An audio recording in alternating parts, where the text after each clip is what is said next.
a public officer or a leader. This is nothing to deal with declarations. It's how you behave, how you conduct yourself in office and outside office. The link. I'm a chief. Yes. If my children are not disciplined, then I can't discipline other people, because my children will be the role model of the community. The link. Because here the whole hullabaloo is caused by the introduction of the new lower secondary school curriculum, which is calling for research.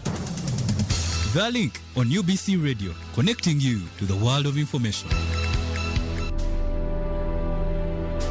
In today's link, let's know more about domestic violence. My name is Mary Prima Awor. Domestic violence is violence committed by someone in the victim's domestic circle. The term domestic violence is used when there is a close relationship between the offender and the victim. This includes partners and ex-partners, immediate family members, other relatives and family friends. Domestic abuse is physical, sexual, emotional, economic, or psychological actions or threats of action that influence another person. Recent statistics in Uganda shows that 30% of women, or 1 of every 3 women, is a victim of physical and or sexual domestic violence at least once in their lifetime. The Uganda Bureau of Statistics report published in 2007 shows that 68 of ever married women aged 15 to 49 years had experienced some form of violence inflicted on them by their spouse or intimate partner. According to the annual crime report 2021, the Uganda Police Force recorded a total of 17,533 cases of domestic violence compared to 17,664 reported in 2020, showing a 0.74% decrease. Domestic violence cases are mainly caused by disputes over family property, failure to provide for the family, drug and alcohol abuse, and cases of infidelity, which highly lead to deaths, divorce, and depression. In Uganda, the legislation that deals with domestic violence is the Domestic Violence Act 2010, the act to provide for the protection and relief of victims of domestic violence, to provide for the punishment of perpetrators of domestic violence, to provide for the procedure and guidelines to be followed by the court in relation to the protection and compensation of victims of domestic violence, to provide for the jurisdiction of court, to provide for the enforcement of order made by the court, to enforce the family and child court, to handle cases of domestic violence and for related matters. Under the Domestic Violence Act 2010, Section 4 contains the prohibition of domestic violence, stating that a person in a domestic relationship shall not engage in domestic violence. A person in a domestic relationship who engages in domestic violence commits an offense and is liable on conviction to a fine not exceeding 48 currency points or imprisonment not exceeding 2 years or to both. The court may, in addition to imposing a fine or imprisonment, order the offender in a case of domestic violence to pay compensation to a victim of an amount determined by the court. In determining the compensation under subsection 3, the court shall be guided by the principle in the second schedule. According to Uganda Police, a total of 17,553 people were victims of domestic violence, of whom 3,103 were adult male, 12,877 were adult females, while 871 and 702 were male and female juveniles respectively. Anyone can be a victim of domestic violence regardless of age, race, gender, sexual orientation, faith, or class. As individuals, let's fight against domestic violence by 1. Recognizing domestic violence for what it is. 2. Contact your local area leaders such as the LC1 chairperson or defense secretary. 3. Report your case to the nearest police station. 4. Contact legal aid service providers who may help you to get a protection order against your abuser, and also seek medical care in cases of sexual and physical abuse. Consent of a victim is no defense in domestic violence. My name is Mary Prima Awor. It's hot. We passed it. We didn't know exactly what the problem was on the ground. There is no pretending about the effect of this thing. There's no pretending about it. Nobody showed. It's a problem. It's balanced. This is not the stage at which you start planning to tax a commodity like coffee, especially from down there. It's intellectually engaging. The Constitution provides that the land must be registered under the casual tenure system, which is one of those that's recognized by the Constitution. Ground Zero Season 2, live and syndicated on your public and national broadcaster, UBC, inspiring Uganda. Welcome to Ground Zero Season 2, a show that brings you in-depth discussion ranging from politics, health, finance, sports, and so much more. Ground Zero Season 2.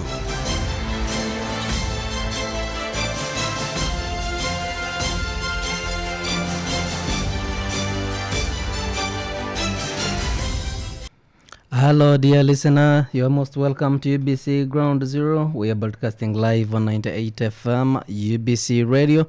We're also live and clear on our sister radio stations UBC Butebo, UBC Western Nile FM and Magic 100 FM. I believe this is a very beautiful day that the Lord has made, that you and I must be glad and rejoice in it. Ampaide Amon Nobutega is my name, and I'm glad to be part of you today and today's edition of UBC Ground Zero. Today we are talking about something serious that concerns you and I and every Ugandan and the region of East Africa, but also the world at large. We are talking about the refugees. We're talking about our guests. We're talking about our visitors that have chosen Uganda to be the best but also a peaceful place to run to for their lives and their families. Refugees in Uganda are a serious concern for every Ugandan, for the partners and the government of Uganda. We have over 1.4 million refugees and asylum seekers in Uganda. That should concern us. That should be a concern for every partner. On 20th June 2022, we had a press conference on Uganda refugee response by Uganda refugees we also live and clear response on our partners. sister radio stations.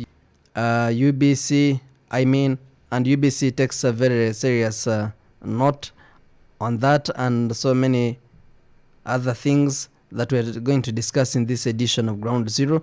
It is a very big privilege and honor that have been joined by a special team of guests who are going to help us understand the refugee influx and all the other opportunities, challenges, and the threats that they may cause in Uganda.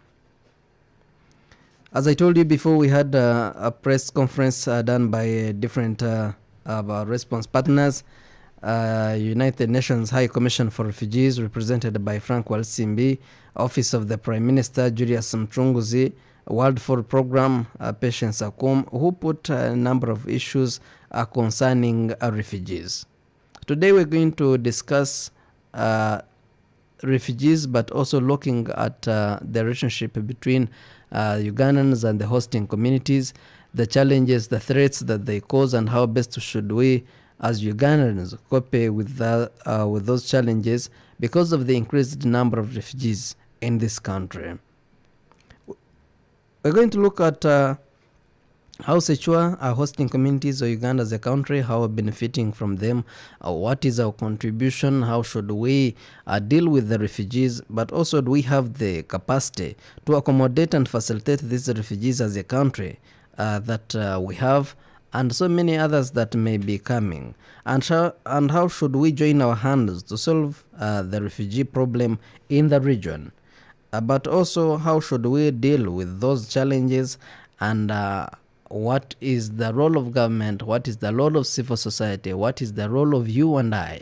In the studios, I have Calvin Ogwal, is the team leader, vision for the young generation, and is also a development consultant. I have Desmas Nkunda, is the executive director, Trustees Watch, and Susan Aroko is the social worker. Giving them some time to greet our dear listener, and then we'll start our Ground Zero afresh. Ogwang. Thank you so much, the moderator and the listeners from wherever you are. A very good morning to you. My name is Calvin Ogwang. You're most welcome. Dismas? Thanks, Amon. My name is Dismas Munda. I come from Kisoro, so I am very close to the border and understanding where the Congolese refugees are getting in. So, and I'm happy to be back on this show, Amon. Most welcome. Susan? Yes, thank you so much for this program, the moderator, and a very good morning to you, the listeners. Thank you. I'm Susan Aroko. All right. You're most welcome to UBC Ground Zero of today's edition. And our dear listener, you will be part of this conversation through the number 776-511-426. The number that you reach us on is 776-511-426. And they tell us how best should we treat our visitors? How best can we solve the causes of refugee coming to Uganda? If it is about insecurity, how shall we deal, or how best can we solve the insecurity, especially in the region? Looking at the number of refugees that we have in Uganda and looking at the places they come from, most of them are coming from DR Congo, from South Sudan, and many others. But if you are to see most of the reasons as to why they are coming, is because they are facing insecurity in their own countries. How best shall we solve that? Starting with Calvin, where is the problem coming from, and who is a refugee, who is an asylum seeker, and who is an internally displaced person? Because we tend to confuse the two. First, give us the difference between the three. Calvin? Thank you so much, the moderator and the listeners. You know, first of all, we need to appreciate Uganda. We need to appreciate Uganda as one of the countries in the world which has given the opportunity to our brothers and sisters from the neighboring countries who have suffered because of misunderstanding, political instability, and so many other related challenges that forces them to move from their countries of origin to go and to come and stay with us as brothers also. If I remember, recently around 2020, even the provinces appreciated Uganda refugee because it's one of the best in the world, which give opportunity to the people to come and settle freely and do some work internally. But that is not what we are yearning for. Or we wanted a peaceful world where everyone is comfortable in their own countries. If you are moving to another country, there should be something which is beneficial to you and to the nation without being forced to flee, to run away from your country in order to seek for asylum, look for accommodation, or forcefully. You have asked me to give the differences between asylum seekers, internally displaced people, and refugee. The most important thing that we should know is that there are so many factors forcing people to move from where they were born to another community that they never expected to be, or they were forcefully made to be part of that community. One, political instability. Two, persecution. We have been following these cases of human rights abuses. Somebody is after someone, so that forces people to move from where they were born to another community. But when it comes to internally displaced people, in relation to those differences I've given, you will find that in Uganda, for instance, we have had internal where there was insecurity. Most of our people or majority of the people who are affected did not move out of the country.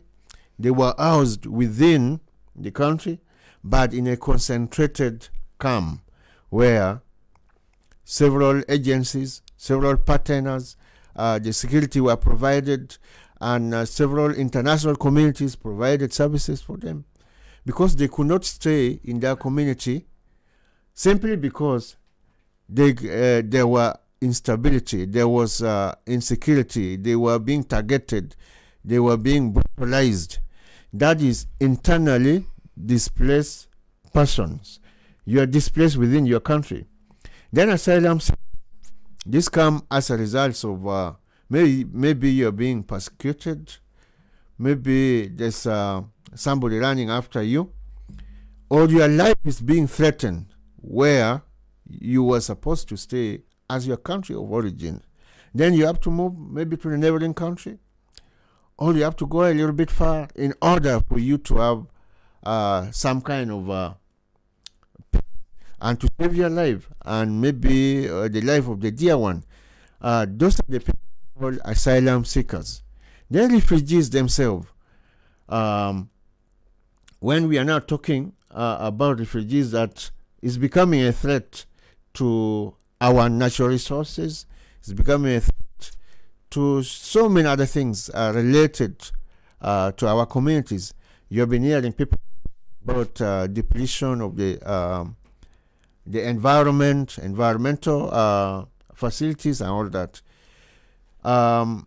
These are the people who move from their country of origin. I can give example in South Sudan. The condition that move from their country of origin is primarily insecurity. It's primarily political discontent among the competitors, which led to several turmoils. So the only alternative they had was to move away from South Sudan to come to Uganda. That is why we have a big number of refugees coming from South Sudan in Uganda. When it comes to neighboring Congo, we also have the similar case. We have a number of refugees.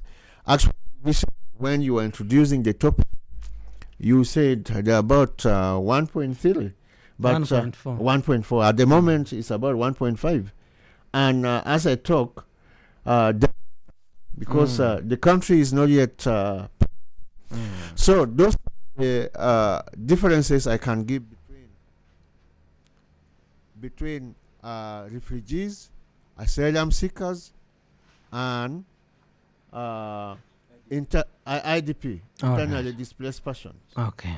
And before I let you go, what is that called Vision for the Young Generation? Oh, Vision for the Young Generation. This has been an organization that myself founded together with some other members, with aims of promoting good governance in our country. And our target has been to reach to the young populations, tell them the values of promoting good governance, explaining to them the principle embedded within the good governance, of which one of them is promotion of human rights, democracy, transparency, and so many others. The reason why we came up with this kind of idea, we found that in order for us to have a peaceful country, have a peaceful environment, we should find a way of promoting the good governance, which will enable us to be able to serve the populations without any hindrances. All right. Susan, we have known who is a refugee, internally displaced person, and also asylum seeker. What are those considered to be hosting communities? Yeah. The hosting communities, those are the like country or the people that receive the refugees from their countries to the new country where they are going to be staying for a while as they wait to be as they get to be resettled and wait for the prevailing peace to get back to their own country. Is Isinjiro hosting Nachivare, Kamwenje, hosting Rwamanja, Parorinya, and many other camps? Yeah, are those the considered to be hosting communities? Yeah. Or even Kampala or other parts that don't have refugees are considered to be hosting communities? Exactly. Those are some of the examples of the hosting communities. The Palurinya in Moyo, that is one of the hosting communities. Pajirinya in Ajumani, those are some of the hosting communities. Rhino Camp in Arua, those are some of the hosting communities. Okay. And so many others. All right. But even Uganda as a country is a hosting country to All the right. refugees that have come from the other countries. Maybe knowing who is a social worker in this case? Yeah, in this case, a social worker is a person who deals with the community, handles social issues. Yeah. We are glad that today you're going to handle the refugee influx Yeah. in Uganda. Yes. Nkunda, Yes. most welcome for this ground zero for the second time. Yes. I remember I had you last year discussing the same. Yes. I don't believe that the refugee number that we had then is the same that we have today. We have had an increase.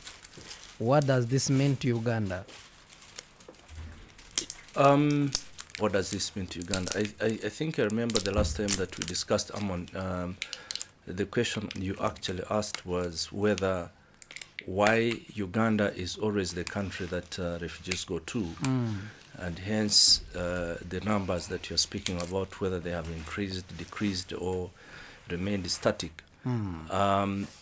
I think Uganda is placed in a geographically and politically volatile region.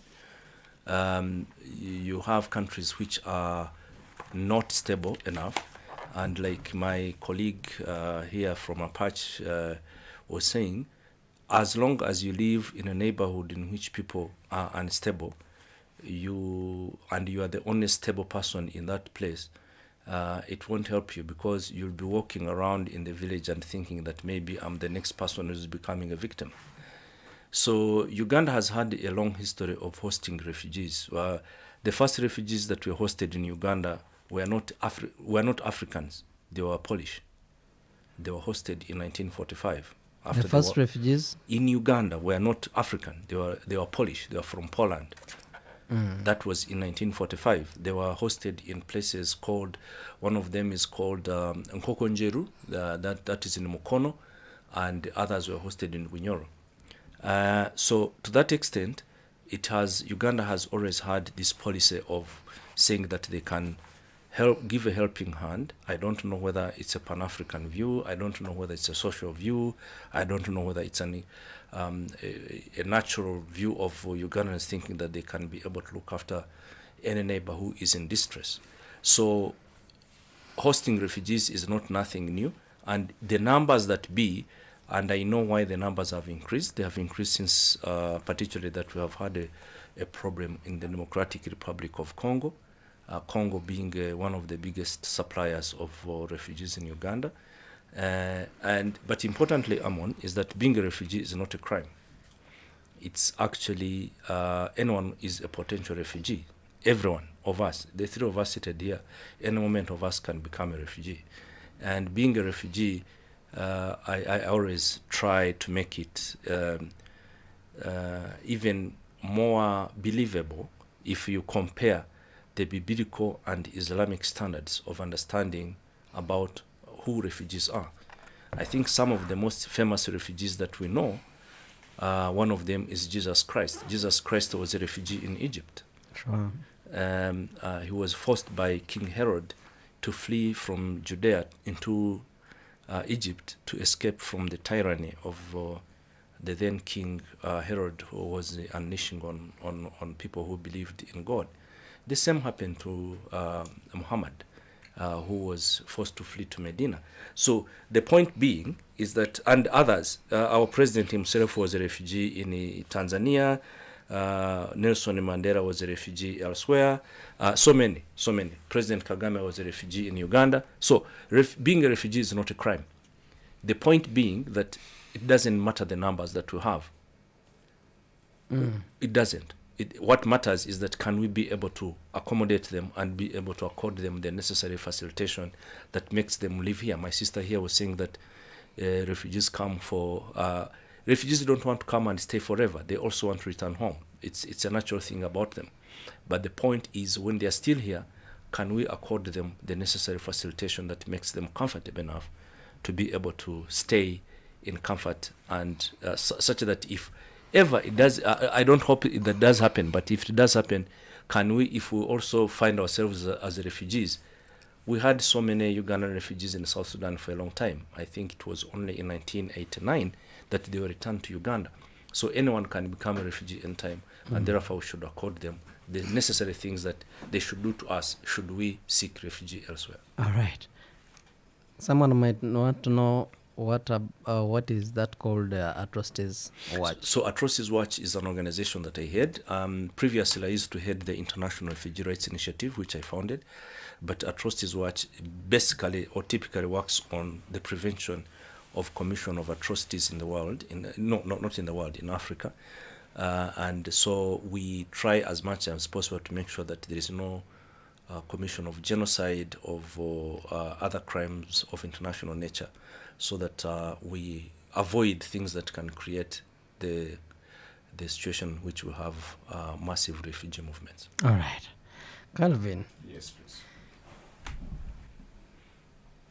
This is a serious concern that we must give good attention. But having the numbers increasing day by day, month after the other, for how long shall we keep receiving refugees? Do you see this ending soon, or we have just started receiving them? Concerning what is happening in the region and in the world? Definitely, as my brother has just hinted, this is not something new and has been happening. That's why sometimes we need to prepare for it somehow. We have a Department of Disaster and Preparedness which will always handle such matter related to refugee. But for how long shall we continue doing the same, year in, year out? As my colleagues hinted that since 1945, Uganda has been hosting refugees, and we are refugees in Kokonjero. So that should not be something to make us very happy that we are good at providing accommodation, welcoming visitors, taking care of them.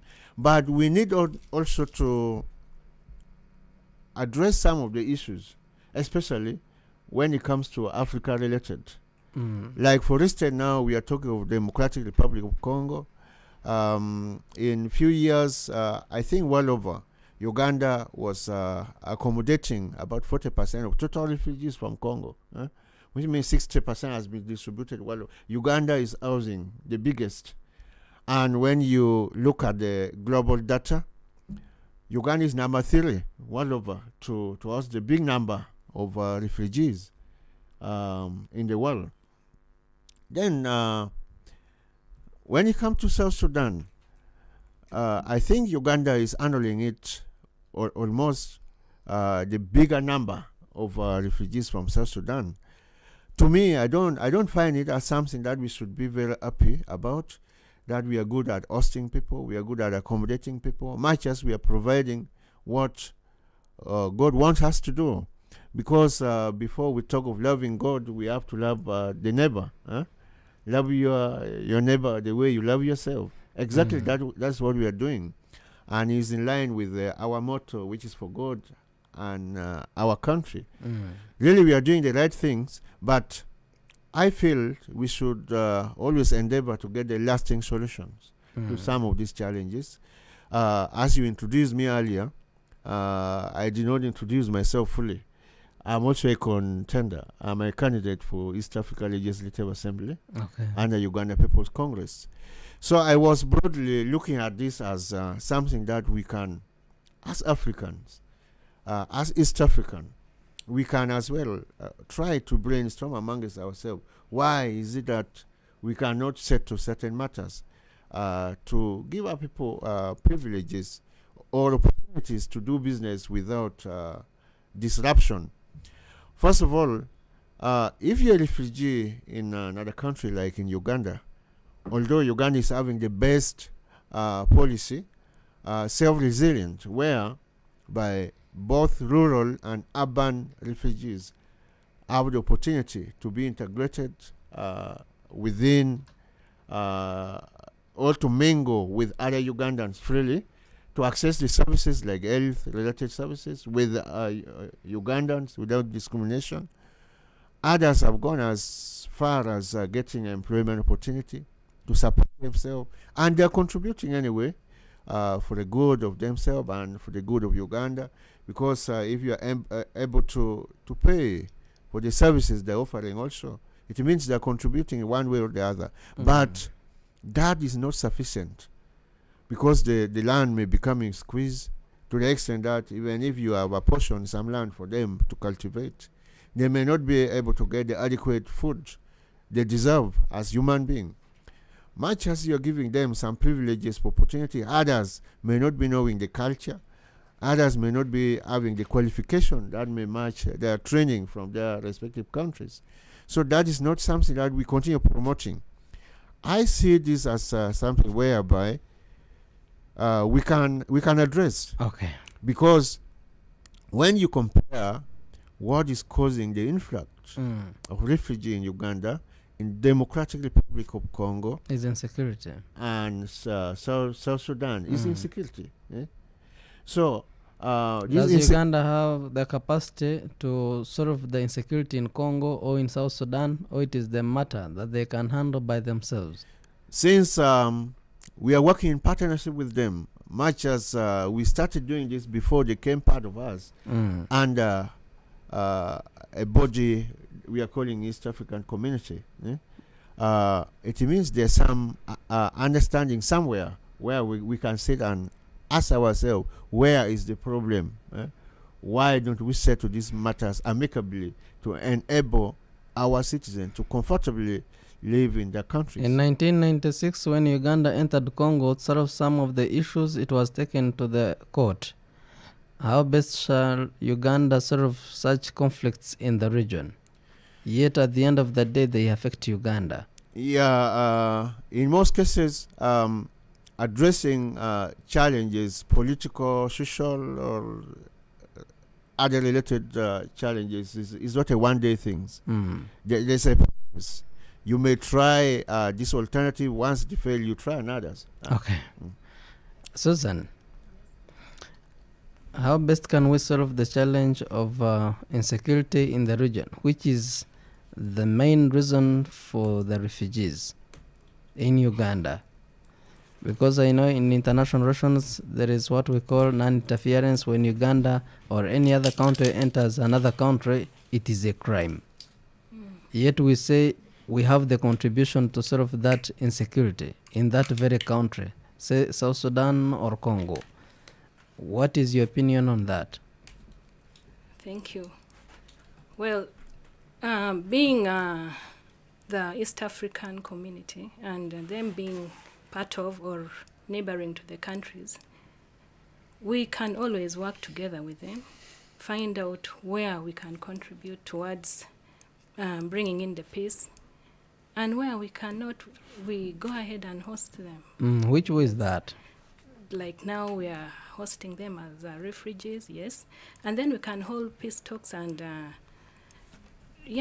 peace talks, and then find out where they can use the peace talks to settle their differences and bring in the peace. All right. Nkonda, in the same international relations, there is a principle called the right to protect, that you cannot see your brothers dying in a given country and limited by the law to come and rescue them. Do you see or you think Uganda should use that very international relations principle to enter Congo or penetrate the borders of South Sudan to solve the conflict there in order to reduce the refugee crisis in the region? Thank you, Amon. I know I actually was involved in the process of forming that principle of the responsibility to protect at the UN level. And that principle is not new. It's something that happens on a daily basis. Every village, I'm sure that in a patch, I don't know where my sister comes from. My sister, you come from where? I come from Lira. From Lira. If you come from Lira, I come from Kisoro. I don't know where Amon you come from. But wherever you come from, there is this always a principle that if a village is attacked, everybody in the village, if you make an alarm, everybody will respond to be able to say that there is a problem in this home, let's go and rescue and help these people out of the problems they are in. So the responsibility to protect is not a norm that is out of the blue. It's something that we hold very dear within our communities here in Uganda. If someone is in distress, we try as much as possible to help. And that's precisely what we are thinking of, that in order, we do not want to help these countries, particularly the ones that are sending refugees, simply because we want to stop refugees from coming. We want them to have peace. If they have peace, there is no refugee who is going to come to Uganda. That is precisely why we have no refugees who are coming in from Tanzania, no refugees coming in from Kenya, and these are our borders. So the point being that we can be able to say that the countries that need, Uganda has intervened in the South Sudan. If it was not Uganda's presence in South Sudan, I do believe the military presence of Uganda of UPDF in South Sudan, the government in South Sudan would have collapsed. That's for a fact. Currently, Uganda is also involved in the affairs of the Democratic Republic of Congo from an economic and military intervention. Uganda is pursuing the ADF, and it's controlling part of a certain sector that has had quite a lot of insecurity in the Democratic Republic of Congo. And therefore, the presence in those countries is not about controlling refugees. Refugees move not because of someone pushing them and telling them go. No. Refugees move simply because they feel threatened and that they move on their own accord. And there are two types of refugees. There are what we call prima facie. Prima facie refugees are refugees who come. You see them on the border. They are people who are moving by themselves. No one is forcing them. They are carrying either, they are pulling a goat, they are carrying a mattress, they have a jerrycan in hand. You can see these are poor people. They are just moving simply because they are hearing gunshots from where they are coming from. And they're threatened. Then there is another group which are not called, that first one is called prima facie. Then there is another group who are called the sedentary ones, the ones who come by themselves. The person comes to the border of Bunagana and says, I am called Florence, I'm from Democratic Republic of Congo, I want to seek help to come to Uganda, and these ones go through a formal process of saying that I'm applying to become a refugee. But the ones who are also a refugee or asylum seeker? No. So at the point of a person entering a country and saying I need protection, that person is an asylum seeker. Until the government or the Uganda government processes have given that person a status of saying that we have accepted you, that's when the person becomes a refugee. So asylum seeker is that it's like you are begging. I'm begging to be accepted, to be given a protection. To be safe. So, yeah, to be safe. If I'm begging, then I'm an asylum seeker. The moment you have been accepted and moved to a refugee or a settlement camp, then you become a refugee. All right. Calvin, I love the statement made by George Katongole, who put it that I would not mind the resources that Uganda spends on refugees. But my challenge is that we also have Ugandans who are in worse situations than these refugees and therefore need more or less the same help. Do you see any of the challenges, any threats that we have refugees and so Ugandans are missing or have less opportunities? Yeah. Uganda is doing their part to help those who need help, those who need assistance, those who are in problems, those who they are also human beings like other human beings, much as they may not be Ugandans. That is why earlier on I said our policy of open door opportunities and all that is something very good, and we have to appreciate. But when you look at it critically, it sounds like yeah, we have a big heart, but we have limited resources. Time and again, I'm been following the people who handles the dockets that handle refugees-related concern.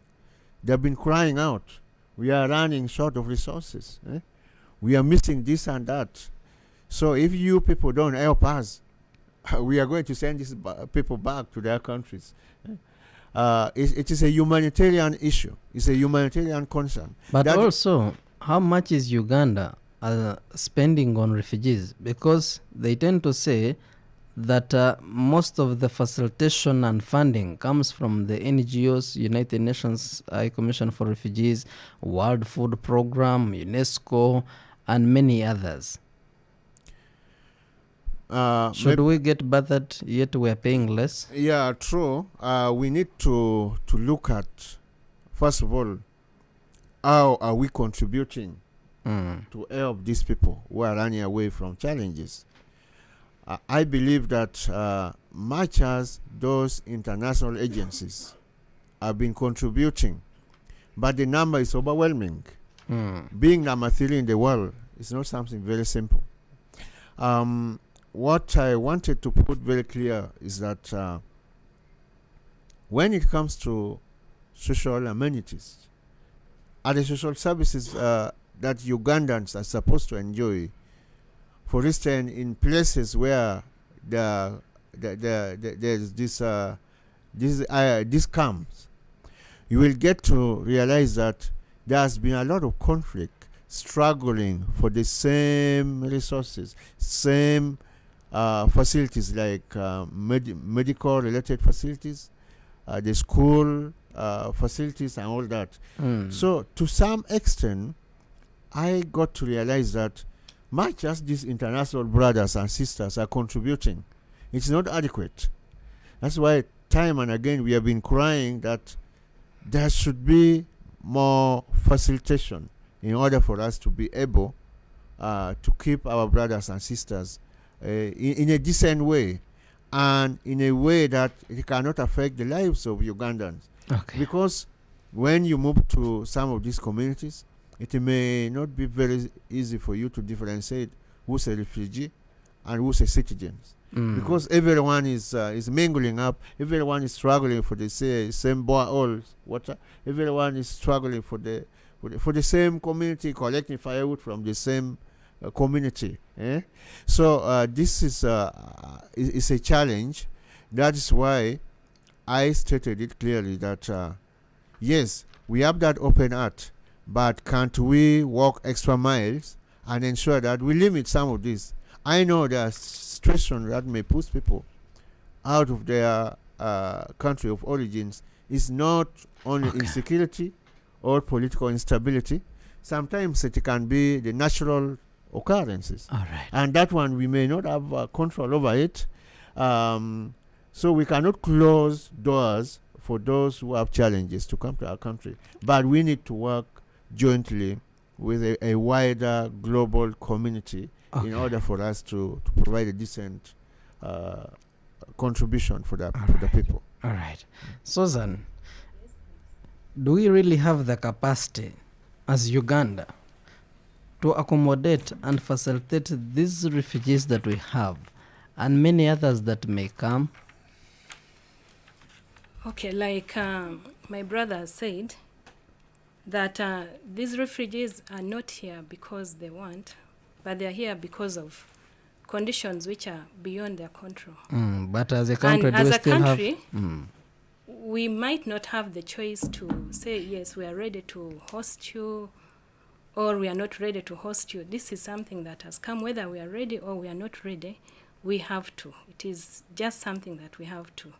But having the capacity, it is to some extent. Although the number is now overweighing the capacity of what we can afford to offer them. Like my brother stated, if you look at the strain it's putting on for example, the economy, you find that there, for example, increasing prices due to the increased demand for essential commodities. You see, people have to pay extra amount for the food, for education, because the demand has increased, and that puts an extra demand on the what, on the economy and the host communities, for example. So that is something that we may not be ready for. We don't have the capacity, but we have to just go on and have and that concerns me and most of the Ugandans, because take an example, Susan, that you have a 3-bedroomed house. Yes. Yours as a bedroom for the kids, and maybe one room for the guests. Yes. And you have 2 guests, and tomorrow you receive more 5, and tomorrow you receive more 10, and you have, as a home, don't you have the capacity to say that according to my house, I can only accommodate 4, and beyond 4 I cannot go beyond? That would Is depend. it because that every time your gate enters people and it should keep open all the time, or there is a point you say, no, this is really enough, I cannot go beyond this number? Well, that would depend on the condition, the reason why people are flocking to the home. For this case, it is their lives are being threatened. Are you going to leave them out of the gate because you're protecting your home? No. You're going to accommodate them and then have the little you have to survive. It is now about survival, not about comfort. Are you not worried that people are likely to die in your home because of other circumstances? Maybe sanitation, maybe food, water is over because your tap only accommodates, according to the tank that you had, can only provide water for 10 people. But you have 100 people in your home, in your compound. Look at the sanitation. Why did the people come to your compound? That is why for this country has the motto, for God and my country. Some of the things are beyond us, you leave it to God. You do your part, you accommodate them and leave the rest to Now God. that we have God in this, I may be limited. But don't we have, but we have Tanzania, we have Kenya. Can't we divide? Because if my home can only accommodate 10 people, and I say, you people, I am glad that you have chosen to run to my place, but I have a neighbor, you can as well go to the other one. Because I have 10 and 100 people, and my neighbor has even none. Ammon. Why is it that they came to the home of Ammon, Exactly. not the home of Nkunda? Exactly. They have their reasons. Maybe why my gate was open. That's the reason. Exactly. They chose. Exactly. They chose the house of Ammon instead of Calvin's home. Exactly. They have their reasons for choosing your home and not the other person's home. But look at the resources. Yeah, that's why when it comes to this humanitarian concern, we make an alarm. You people have many visitors. Yeah. I have 100. I have 100. And you have none. Can you help me? Bring me some millet or cassava. I need some flour. And this so mango for them. I need some cassava. So that has been happening time and again. Of course, you had a 3-bedroom house. One is for you and your dearest. For the children and for the guests. And my guests have crossed my bedroom already. So you can even see when you go to these places we are talking about, you find tent because they cannot feed the what? My kids are dying of hunger because of the visitors. So I did not even have where to sleep because of the visitors. But we will. I've never heard of Uganda to the extent of throwing these people out. Is it not the right time that we revise our refugee policy as a country, considering the overwhelming numbers, than making alarms every day? We need posho, we need water, we need... A refugee policy does not define how a refugee comes to Uganda. A refugee policy is just a framework that is used in the management of refugees when they're in the country. So the point is, how do we deal with the question of where refugees are coming from before they land on the territory called Uganda? When they enter Uganda, that's a different matter. And the management, like Calvin is telling you, the management of refugees, if you have a 3-bedroomed house, they can be 50 who have come in, let them sleep on top of each other, but they are very comfortable sleeping in 3-bedroomed house instead of being under bullets in their own countries. Exactly. All right. This is UBC Ground Zero. We're broadcasting live on 98 FM, UBC Radio. We're also live and clear on our sister radio stations, UBC Butebo, UBC Western Nile, and Magic 100 FM. We are discussing coping with the challenge of increased number of refugees in Uganda, how secure are hosting communities. In the studios, I have Calvin Ogwang, is the team leader, Vision for the Young Generation, and is also a development consultant. I have Dismas Nkunda, is the executive director at Trustees Watch, and Susan Aroko is the social worker. Peire Amon Ortega is my name. We are going for a very short break, and when we return, we're going to get receive your calls on 776-511-426, and you tell us what you think should be done to serve the refugee influx in Uganda and in the region. What needs to be done? Which path Uganda should take as a country to solve this very crisis? I pray you don't go away. We're coming back in a bit. It's hot. That's it. We didn't know exactly what the problem was on the ground. There is no pretending about the effect of this thing. There's no pretending about it. Nobody showed. It's a problem. It's balanced. This is not the stage at which you start planning to tax a commodity like coffee, especially from down there. It's intellectually engaging. The Constitution provides that the land must be registered under the casual tenure system, which is one of those that's recognized by the Constitution. Ground Zero Season 2, live and syndicated on your public and national broadcaster, UBC, inspiring Uganda.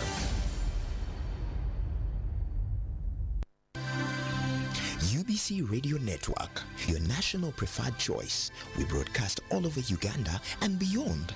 Join us on 98 FM in Kampala, 99.4 FM Lira, and 97.4 FM Arua. UBC Radio, inspiring Uganda.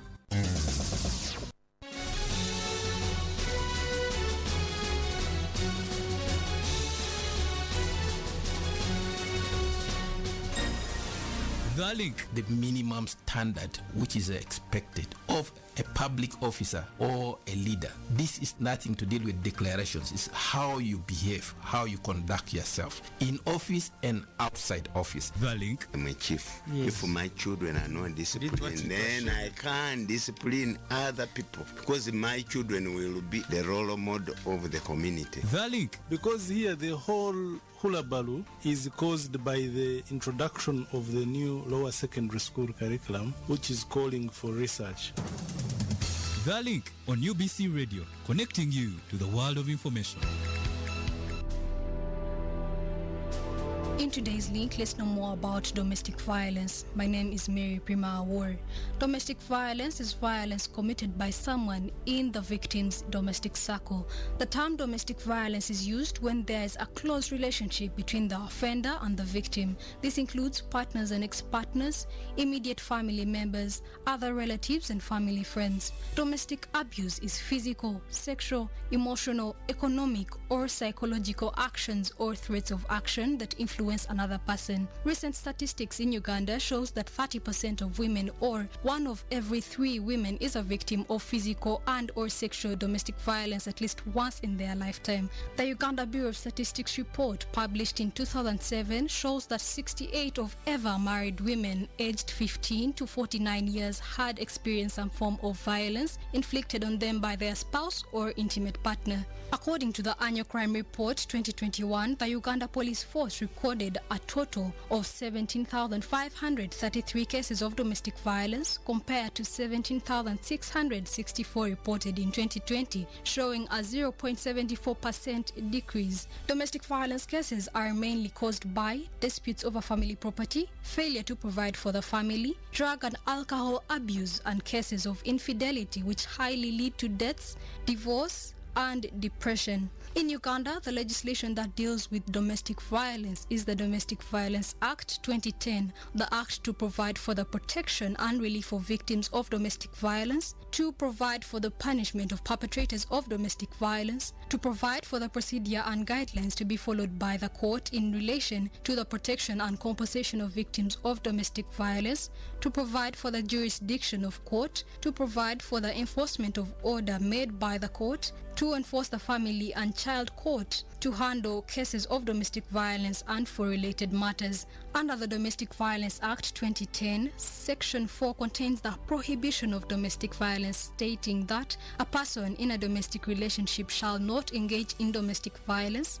A person in a domestic relationship who engages in domestic violence commits an offense and is liable on conviction to a fine not exceeding 48 currency points or imprisonment not exceeding 2 years or to both. The court may, in addition to imposing a fine or imprisonment, order the offender in a case of domestic violence to pay compensation to a victim of an amount determined by the court. In determining the compensation under subsection 3, the court shall be guided by the principle in the second schedule. According to Uganda Police, a total of 17,553 people were victims of domestic violence, of whom 3,103 were adult male, 12,877 were adult females, while 871 and 702 were male and female juveniles respectively. Anyone can be a victim of domestic violence regardless of age, race, gender, sexual orientation, faith or class. As individuals, let's fight against domestic violence by 1. Recognizing domestic violence for what it is. 2. Contact your local area leaders such as the LC1 chairperson or defense secretary. 3. Report your case to the nearest police station. 4. Contact legal aid service providers who may help you to get a protection order against your abuser, and also seek medical care in cases of sexual and physical abuse. Consent of a victim is no defense in domestic violence. My name is Mary Prima Award.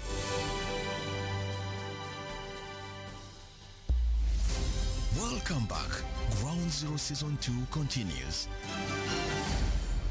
Hello, dear listener. Welcome back from that very short break. This is UBC Ground Zero. We're broadcasting live on 98 FM, UBC Radio. We're also live and clear on our sister radio stations, UBC Butebo, UBC West Nile, and Magic 100 FM. We are talking about coping with the challenge of increased number of refugees in Uganda, how Sechua are hosting communities. UBC? UBC? UBC? You can call us again on 776-511-426. The number to call is 776-511-426, and tell us what you think needs to be done in order to solve the challenge of refugee influx in Uganda. UBC? Good morning, UBC. A very good morning to you. I'm called Alibu Michael. Alibu Michael, calling us from where? I'm calling you from Ujinja. Glad that you're part of us. I only work in Ujinja, but I'm a born of Kapelebiong. All right. I propose that a portion of refugees be settled in Kapelebiong because we have land. And I know when refugees are there, they can do some roads and water can be corrected. Okay. I request you to connect me to whoever is concerned. All right. Yes, sir. The Office of the Prime Minister is listening, and also the ministry that is responsible, but also other partners are online. All right. I think your call is going to be answered soon. All right. I will be very grateful. All right. This is interesting. People are saying we don't want refugees here, yet some Ugandans are welcoming them in their homes, in their areas. UBC? Yes, I'm on. This is Juma from Busega. Most welcome. Thank you. Refugees. I would like to congratulate the panelists in the studio there with you. All right. Yes. Refugees in the country here, Uganda. Yes, it's not bad for giving them support by accommodating them here. I have some factors when we come to facilities. You find health centers or their medical stores sometimes does not have enough medicine for them, and we need some improvement there. And I can't say that the government they are concerned, but it is them themselves, those who concern about hosting events there, should be much aware about that. Then number two, I don't know, I've been in 2013 in Germany where the side of Zaiti, we head by then Nyumanzi, we have ILO 1, ILO 2, and Baratuku. I've been moving within those camps. The funny thing I've ever learned within refugee centers, government does not make any dialogue of facilitating them with the schools. Because once they come, the majority of their populations, they are youth, they are children. Find one home, a mother and a father. Maybe a father even is still at the home country where problems are, but the families are being sent inside to seek for help. All right. But government does not open eyes of giving hand in constructing schools. Okay. If they can manage to make health centers, how about schools for those children? Mostly this side of Congo. Let me a minute. Okay. This side of Congo, it is a non-stop war, and there are many whom were now born this side of Uganda. But I'm call upon government, please. You have managed to help them with the health centers. So you try as much as possible. Schools. Then criminality among the refugees. Among themselves, they kill themselves even in the camp. They are very hostile, they are very hungry.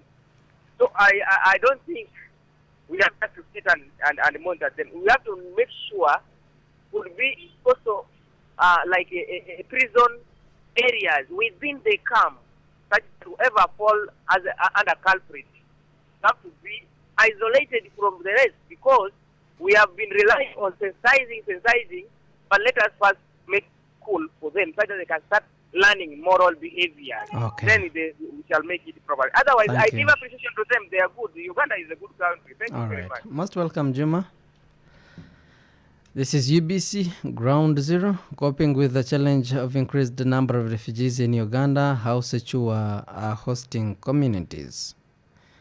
People of Uganda are raising serious concerns here, but giving you some seconds because we have entered the second hour of this edition.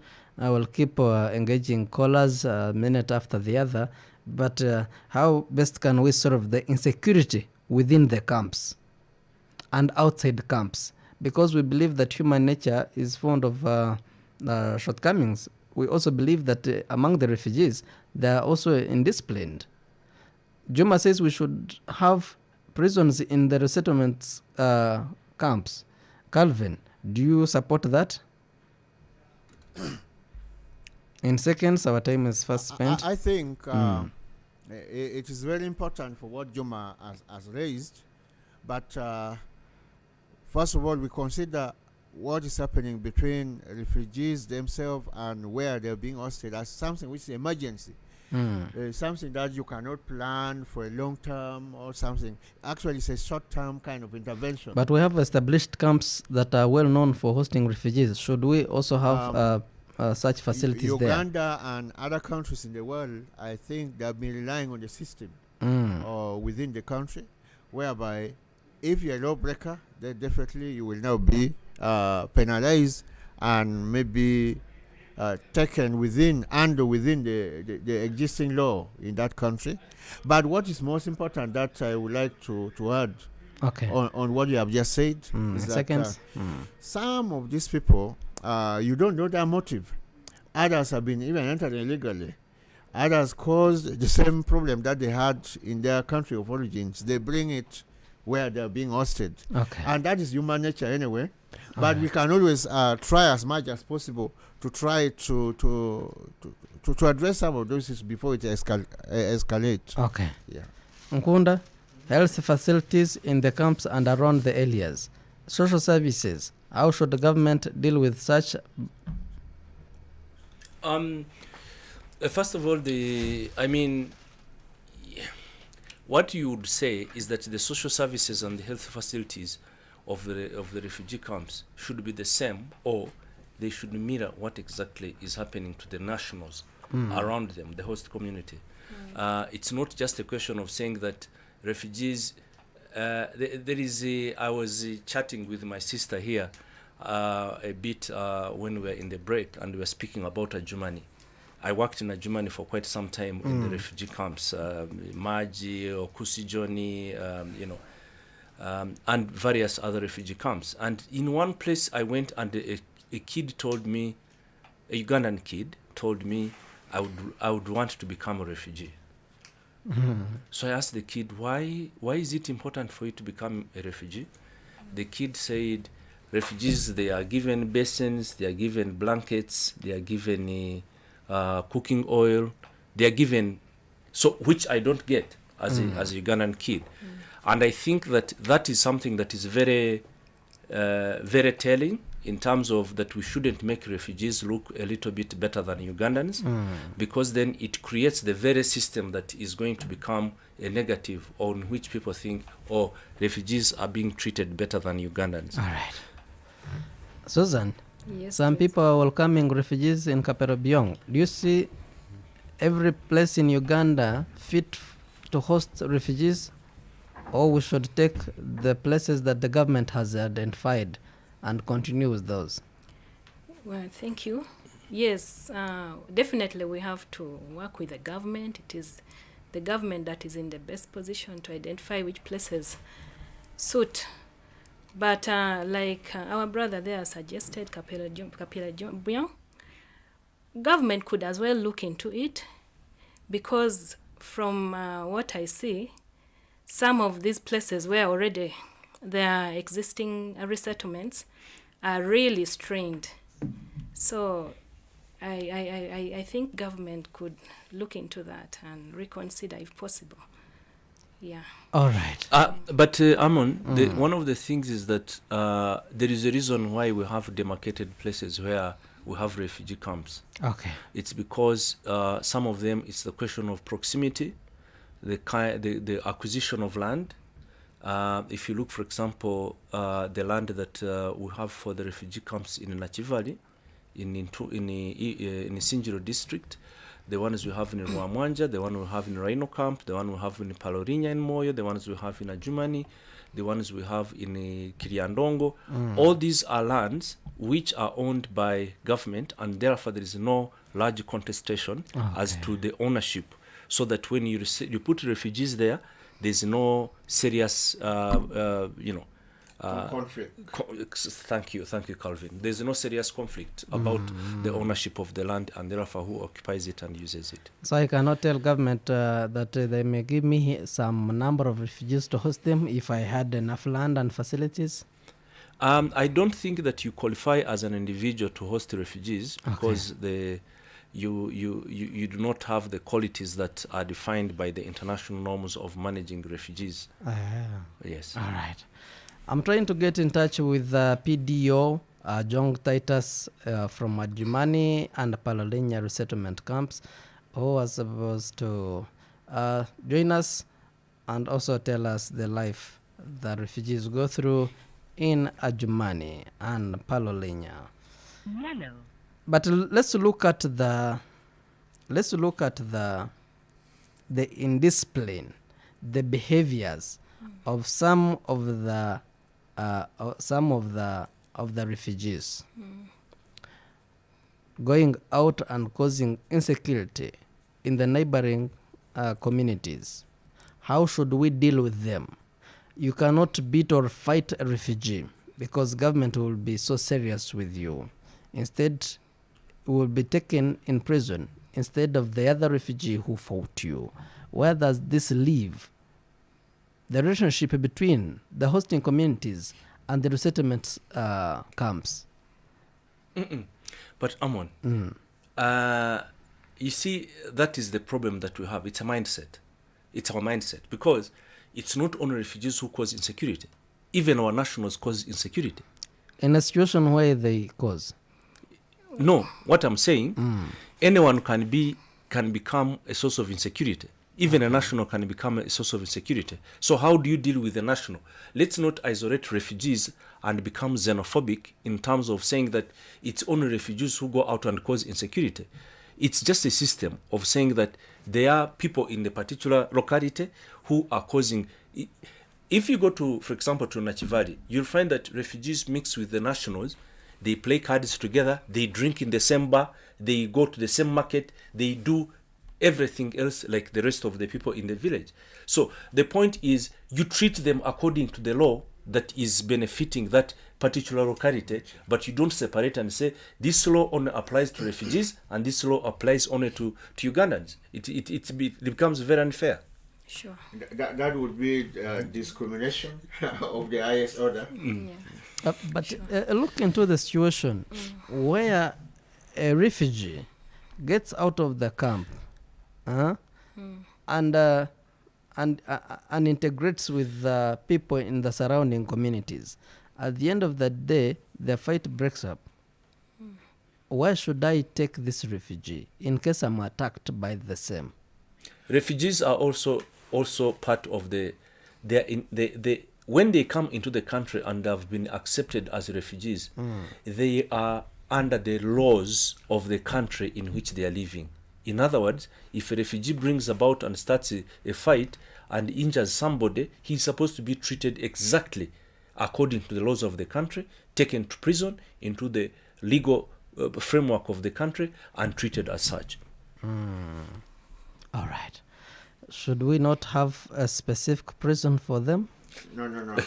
I think that may be now too much, because first of all, we value human rights, and by accepting them into our country, we are welcoming them as brothers and sisters, and we believe that we have the capacity to handle every circumstances that is happening within the community where they are staying, as long as they have gone against what we don't expect them to do, like your brother, like my brother, within this community, then the law of the land will take the course.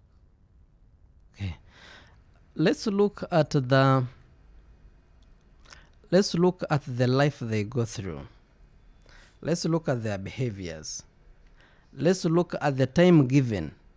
Should we have them for some good time, like 5 years, or it will have to wait until their country is settled? I think that one we may not dictate upon, based on the situation that they are going through. To some extent, some people become so comfortable to the extent that they don't even want to go back to their country of origins, and you cannot just push them. But most important thing is it reaches a point when the hosting community or the hosting country may get to interact with the other countries. When it is stable, these people are free to go.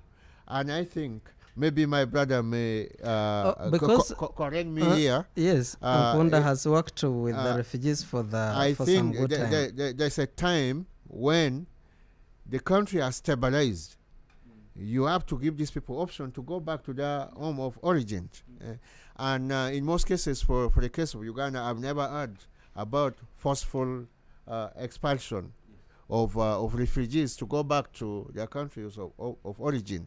Because when you try to analyze the integrated approach that we are employing at the moment, others are even marrying our sons and daughters. So automatically they become part of our community. Only that I don't know how they will be called. Competition of our ladies. But competition is very okay. Under which circumstances of why do they compete better than you? Then there's something lacking about you. Actually, Nkunda, you've worked with refugees. The reason as to why I brought in that element of the time duration or the time limit or duration.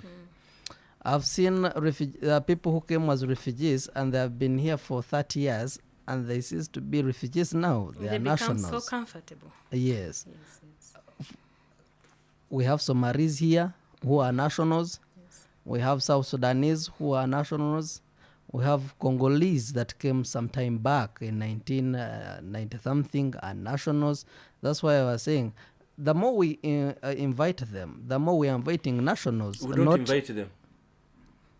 The policy invites them. No, because we have opened door for the refugees. That's not an invitation. It's only that they use the policy, the good policy that Uganda has to come into the country. And that is an invite itself. No, it's not.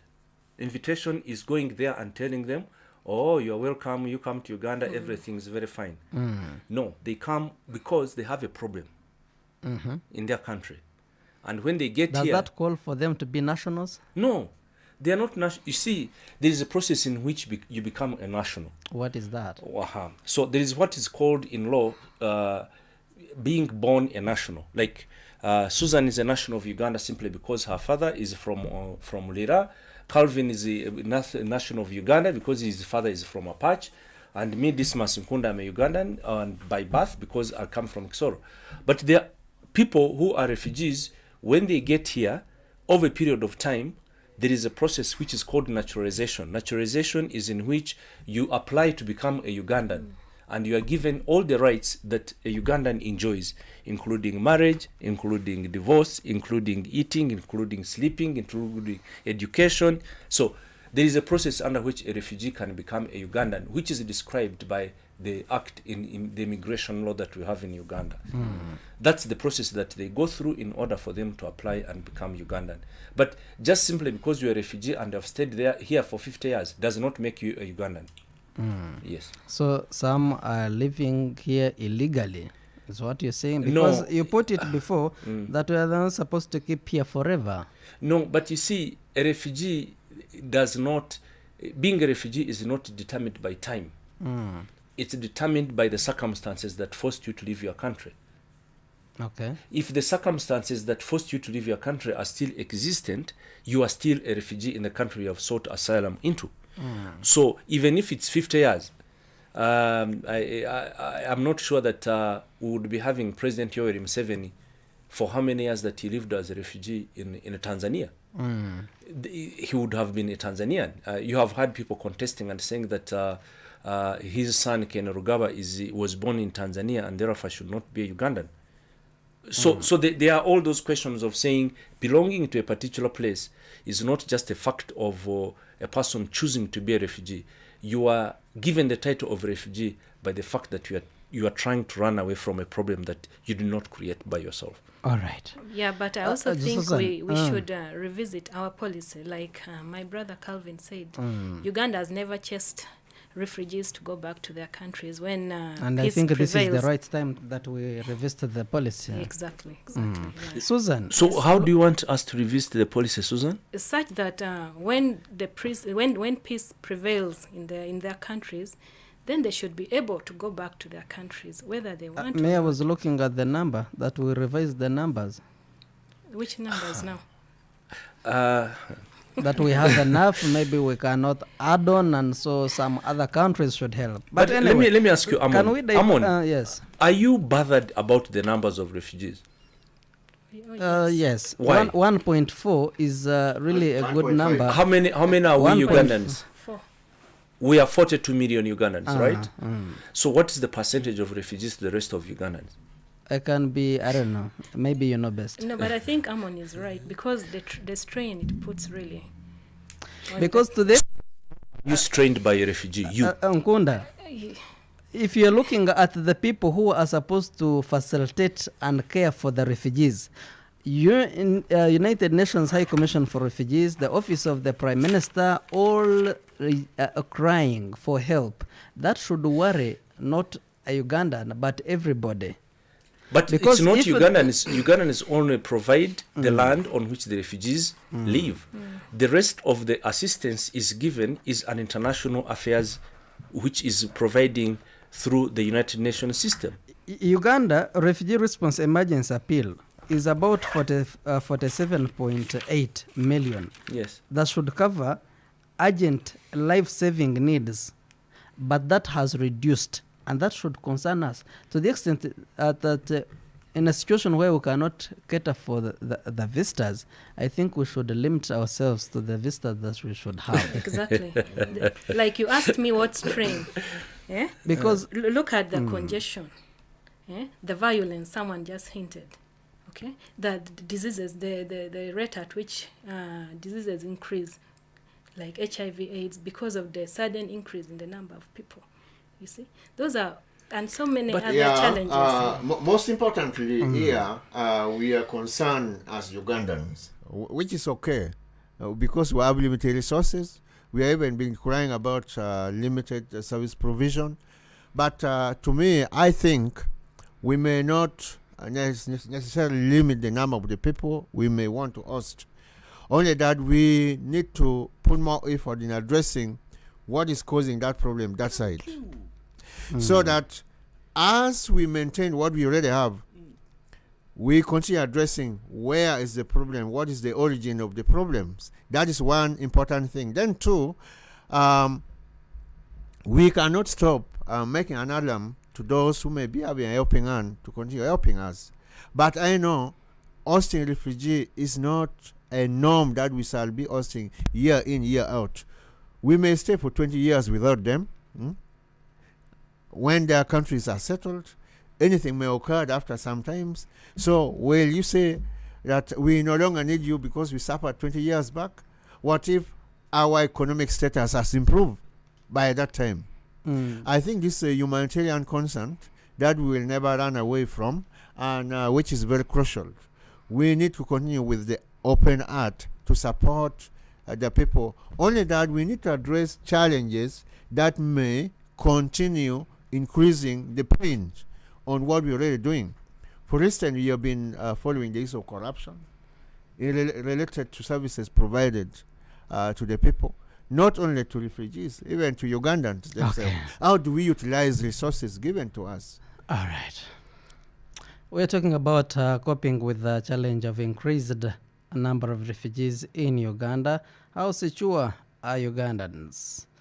I'm trying to get in touch with Tojo Titus, is the RDO Ginger, I mean Ajuma and Palolenya. Hello? Yes, please.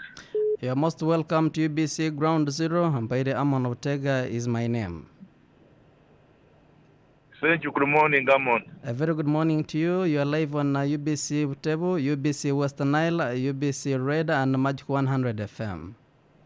My pleasure. You may greet the people of Uganda and introduce yourself, sir. Good morning, people of Uganda.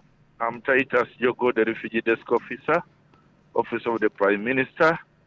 I oversee refugee management and protection in the districts of Amur, Ajumani, Moyo, and Bongi. Okay. Nice to hear from you. Nice to hear from you too. What is the population in those camps that you've talked about? Yes, both Amur and Moyo, we don't have any refugee settlements.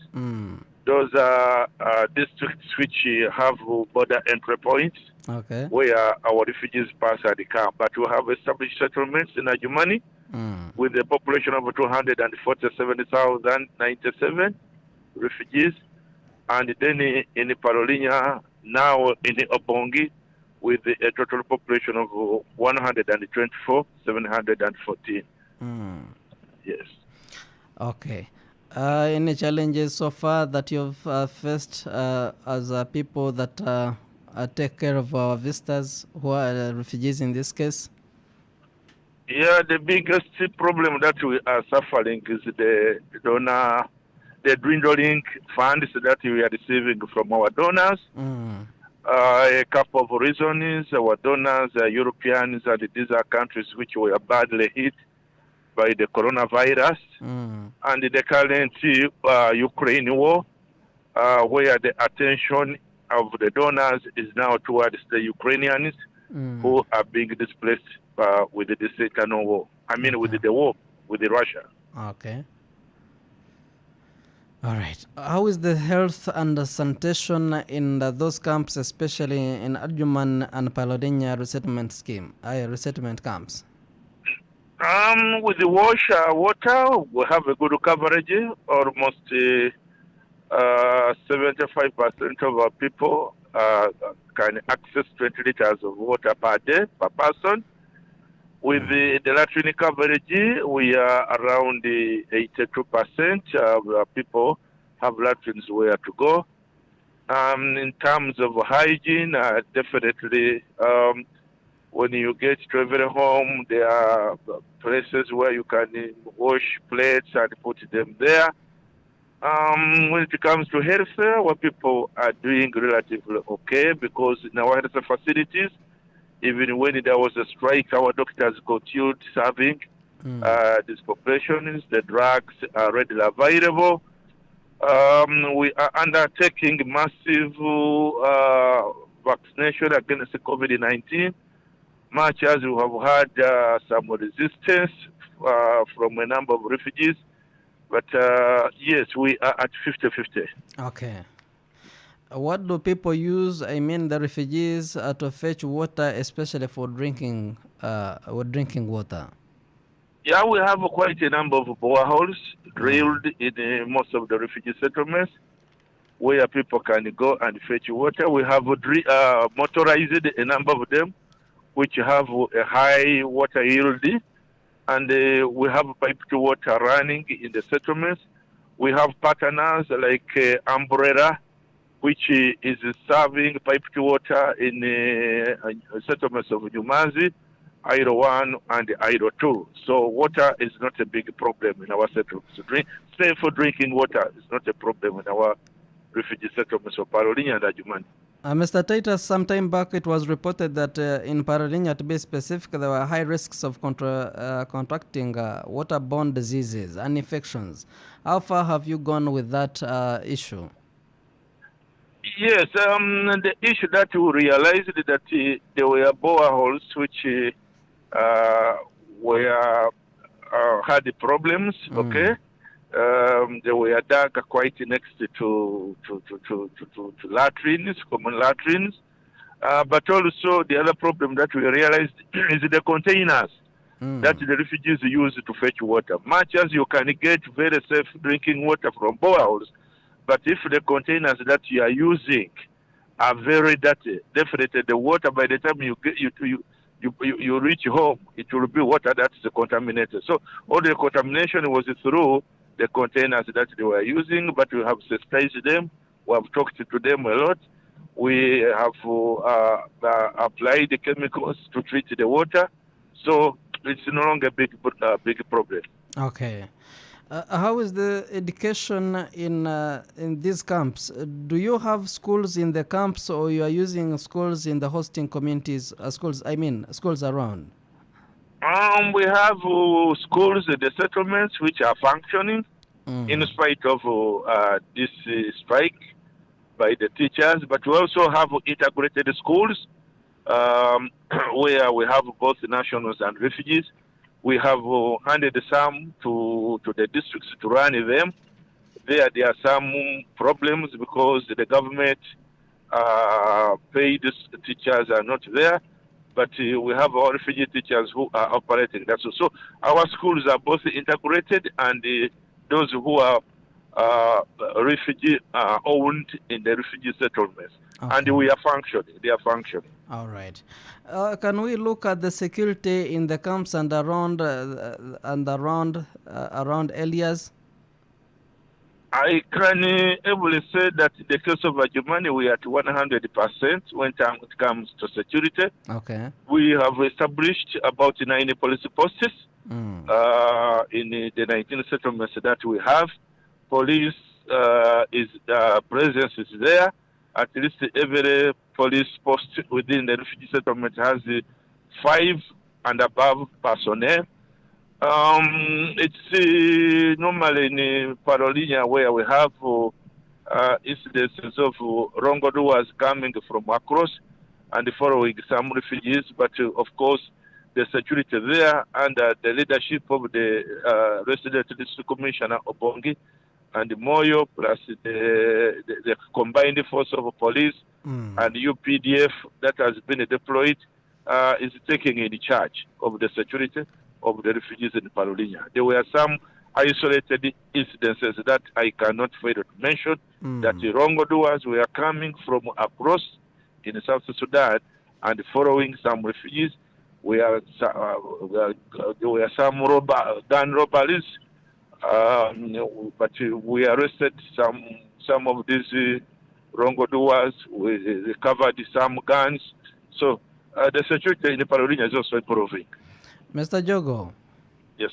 How do you deal with the indiscipline or those who do crimes in the camps? Where do you take them? How do you handle them? Yeah, the law is very clear as far as the refugees are concerned.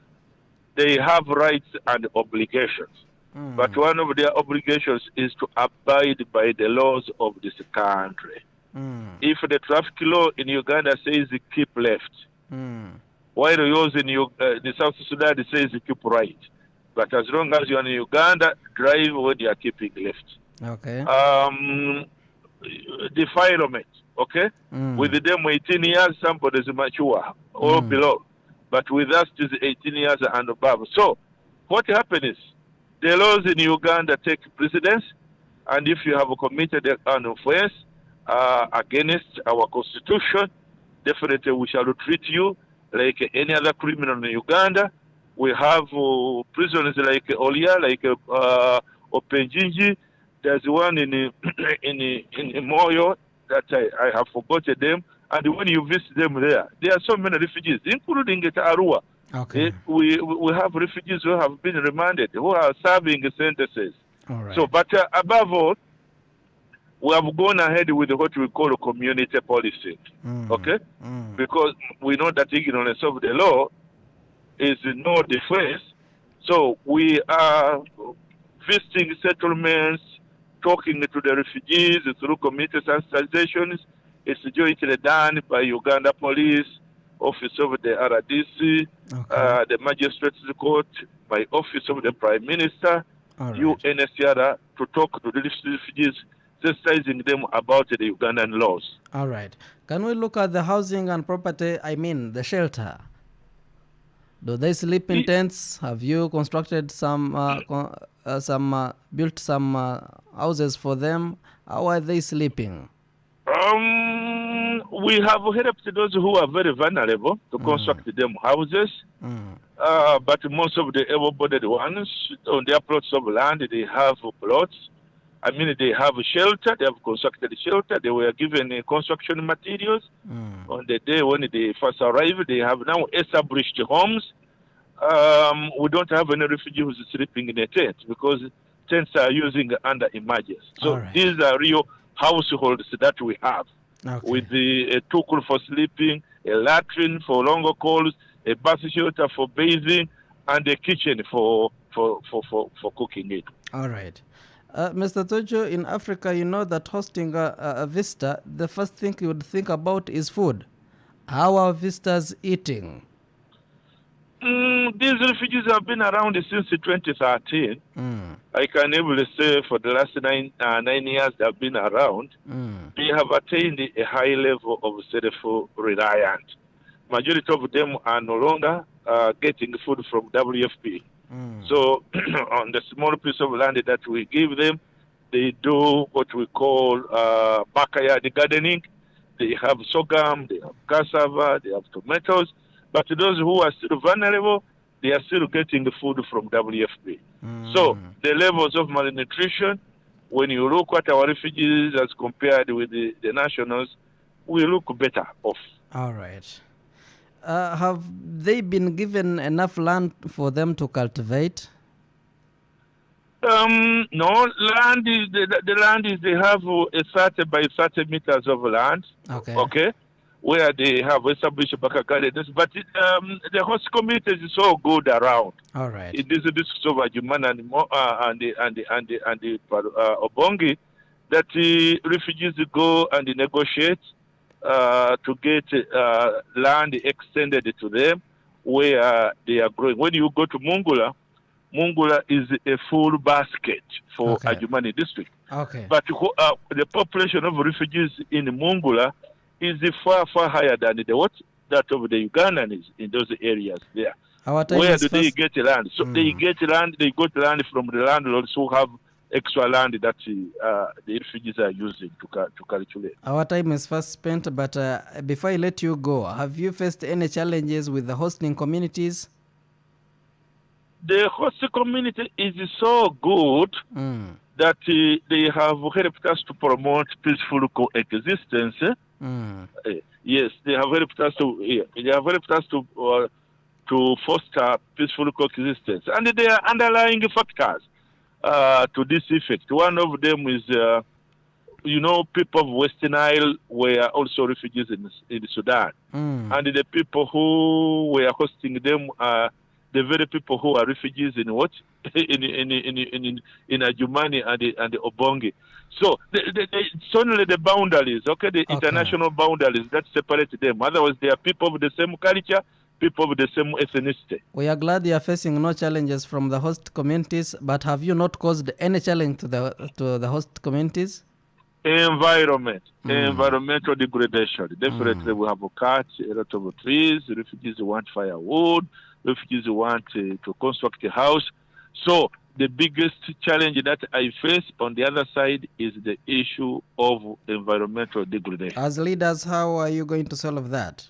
Yeah, we have a lot of litigations. We have established woodlots. We have come up with the energy-saving devices like cooking stoves and the rest of that. We have established nursery beds where one can go and pick trees. We are promoting tree growing. The 20th of June was World Refugee Day, and the theme was on environment. How do we mitigate the environmental degradations that we have caused in the refugee hosting? Mr. Joe, are you not worried of the increasing number of refugees that enter Uganda? Not that, because of the hospitality of the people of Uganda, we are not so worrying much as the numbers are becoming big. But I can leave that one at my principal level to decide whether the numbers are worrying or not. All right. You have food, you have houses, you have schools, you have hospitals. Why are you crying for money? Yes, of course, it's sustainability of the operations of these schools, of the operations of the health facilities. It's not a one-off. You will need drugs. You will need stationery. You will need money to pay teachers. You understand? Yeah? In order to run all of these social services, you need continuity of funding. It's the reason because we have not, for example, by end of this half of the year, we have not even received 60%. We have only received 60% of the money that we are expecting to operationalize these social services. Our time is fast spent, Mr. Jogo Titus. Your last comments on that? Thank you so much for giving me the platform, and hopefully that we shall continue such that I talk to people about the refugee management, refugee protection, and refugee administration in Uganda. All right. Our greetings to our visitors, the refugees and asylum seekers in the Ajumani and Pararinya. Thank you so much. That's where I've been nicknamed as the father of refugees. We thank you, father of refugees. Thank you. Most welcome. Talking to us was Jogo Titus, the RDO, Ajumani and Paralinya resettlement camps in northern parts and West Nile and those places. We thank you, Jogo, the father of refugees. Our time is fast spent, gentlemen and a lady. Your last comments in this very important topic. Uganda continues to be a haven of safety and security for thousands of people fleeing conflict in the region and many places around the world. Your last comments, starting with you, Calvin. Yeah, thank you so much, and thank you so much, listeners. Just giving, taking into consideration of the sectors that I talked about with the father of refugees, as he calls himself, the population, the health, water supply, education, talking about the relationship between the hosting communities and the refugees, summing it all. Yeah, I would like also to appreciate this submission. We need to remind ourselves that the history of refugee and Uganda having that humanitarian feelings did not start today. When you go into history, since I think 1925, we have been hosting Rwandese and the like. In 1969, Dr. Apolmelo reported during the UPC, I cannot walk out of the studio without talking about my government. what they did about what they did about refugees and the period. We are in a different government. That was a government. But Calvin is right to call it his government. I'm a member of Uganda People's Congress, of course. You are right to call it your government. Now, Dr. Apple Betobo in 1969 did his best and made sure every refugee in Uganda registered. And I think there are so many who are now very comfortable. If I trace your background from Kisoro, I might find that you are one of those beneficiaries. You are saying that anybody who is on the border is a refugee? No.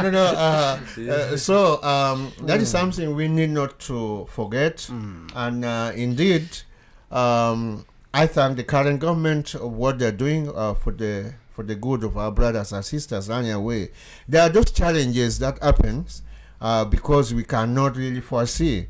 But my last comment, basing on what the other person submitted, I remember his comment was that some of those refugees look better than our citizens. But why? That should not be the case. We should always make sure that we give the equal treatment to those who are coming in, basing on our policy of self-resilient, but not forgetting about our own people. But we need also to walk extra miles to address the origin of some of these problems. As we are now trying to come together as a combined state and the East African community, we cannot fail to amicably address some of these issues through dialogue and understanding how we can treat one another with the humanitarian consideration. All right. Susan? Thank you very much, listeners. Yeah, amidst the challenges that come with the refugees, they have come, they are visitors. We should continue looking after them, but they shouldn't also forget that they are visitors at the end of the day. Yeah. For how long shall they keep visitors? Exactly. Even 20 years and you're still calling me a visitor? They will always be visitors until they can go back to their country. So they should look and work towards finding solutions that have made them flee their country so that at some point they can go back. All right. Since they are visitors, yeah. All right. Yeah. Ngunda? What were you asking? Summing it all, the health and sanitation, we're looking at the population. Let's look at the water supply, as we heard from Jogo Titus, explaining the life the refugees go through in Parolinya and at Jumani. Let's look at the education and the housing, food, land and security. Summing it all as we conclude on this very important topic. I think the Mr. Jogo actually gave it a very good. He sanitized the whole thing. The only thing that, like Calvin mentioned, was when he said that that the nationals that refugees actually in certain aspects live better lives than the nationals. We should, as much as possible, try to avoid that, because the moment you make the refugees look to be living, eating, housing, and education-wise, they are living a better life than the Ugandans, then that's where the conflict arises. The conflict of Ugandans saying, why are we hosting these people? I have heard Susan, our compatriot here, say that the refugees should be on a time leash of telling them that now it's up to you, the time to go back to your home, that you are no longer needed into living in our country. I insist again, that is not for them to determine. It's determined by the circumstances in the countries they have fled. And in most cases, the politics of the country that they have fled from is not determined by them. It's determined by those in power in that country. And therefore, we shouldn't be high on saying that they should leave, they should leave, they should leave, they should leave. We should give them ample time to decide. And I've seen them go. A few years back, there were hundreds of them in Kenyans who returned back to Kenya. There are many Burundians who have returned to Burundi. There are many who have returned to Rwanda. There are many who have returned to South Sudan. There are Ugandans who are refugees in South Sudan and they return to Uganda. So we give them time. Circumstances back home will determine whether it's enough time for them to go back, and they will go. But in terms of the things that refugees do, I think one of the things we are forgetting is that actually refugees are some of the most productive people that we have in the country. I'm not sure how many of my colleagues here, Calvin and Susan, have been to some of the refugee camps in Western Uganda. You'll find that the biggest production of maize, groundnuts, in Western Uganda, in places like the refugee camps of or in Hoima, are done by refugees, Congolese refugees, and they produce quite a lot. They dig quite a lot, and they produce quite a lot of crops that are sold into the Ugandan market. So we shouldn't think that they are here only to consume, but they also have a certain production element that they have into the economy. Okay. And culturally, some of them have affiliation with Ugandans. You'll find that the people in northern Uganda, the people in Germany, have correlations with the people in southern Sudan, in eastern Congo. Sure. And so these are our people. We are all Africans, and the moment we treat them as such, it will remain something that is very good to our heart and keep us to remain normal more than other countries. Thank you. Most welcome. That brings us to the end of this edition of Ground Zero. We cannot go beyond this very minute because our time is fast spent. We've been talking about coping with the challenge of increased number of refugees in Uganda, how Sechua are hosting communities. In the studios, I have Calvin Ogwanga, team leader and vision for the young generation, and is also a development consultant. Desmas Nkunda is the executive director at Tosti's Watch. Susan Aroko is the social worker, and we talked to Jogo Titus is the RDO, refugee desk officer from Ajumani and Palalenya resettlement camps. This is a very big calling to every Ugandan, as you had in this very edition of Ground Zero, that these are our visitors and we must treat them with a lot of love and respect. And considering Uganda as the most peaceful country in the region, and I think in the whole world, we should celebrate that we are considered to be peaceful and a better place to run to in case people find their lives threatened or even running nowhere. So we welcome you all people who think that you are being threatened within the region, the continent of Africa, and elsewhere in the world, as this year World Refugee Day theme calls for the asylum seekers and refugees to have the right to seek safety wherever, whoever, and whenever. And Uganda has fully embraced this principle by keeping its borders open and receiving about 62,000 women, men, girls and boys who have fled from Democratic Republic of Congo, South Sudan since the start of the year. Today we celebrate the strength and courage of the new arrivals seeking safety in Uganda from DRC Congo, and as the statement released by the partners, Uganda still continues to be a haven of safety and security for thousands of people fleeing conflict in the region, but we clearly need the international community to play its rightful role in meeting the international obligation of burden sharing to enable Uganda to shoulder the growing needs of refugees and hosting communities, as the Esther Anyuke said, but also as the call from Jogo Titus. The discussion and conversation on refugees is still continuing, and it is a calling and a concern of every Ugandan to ensure that our visitors have this very peace, because they have run from insecurity, and so they should not find insecurity here. Let's love them, let's support them. If you meet one, please show them love. And when they go back to their homes, when they go back to their countries, Somalia, South Sudan, the other day we had Afghanistans here. Who knows if we are to host the Ukrainians and others in the region and the continent and in the world.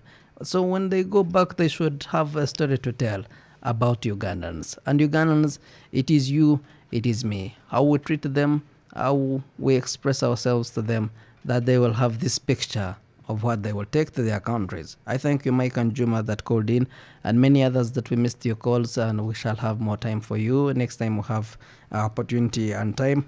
I worked with Boniche and Wayne, Bob Brian, and Hirare. Many thanks to our executive producer, Doreen Daisy, our producer, Msimenta Allen. From all of us at UBC, we wish you all the best, and keep safe. Corona is still real. Mpaire Amon Ortega is my name. For God and my country, allow me sign out. That was Ground Zero Season 2, a production of Uganda Broadcasting Corporation, UBC, inspiring Uganda.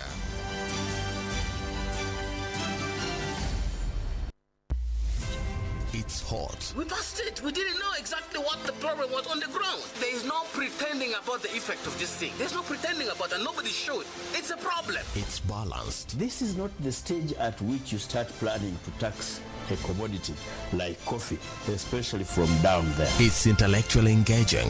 The Constitution provides that the land must be registered under the customary tenure system, which is one of those that's recognized by the Constitution. Ground Zero Season 2, live and syndicated on your public and national broadcaster, UBC, inspiring Uganda.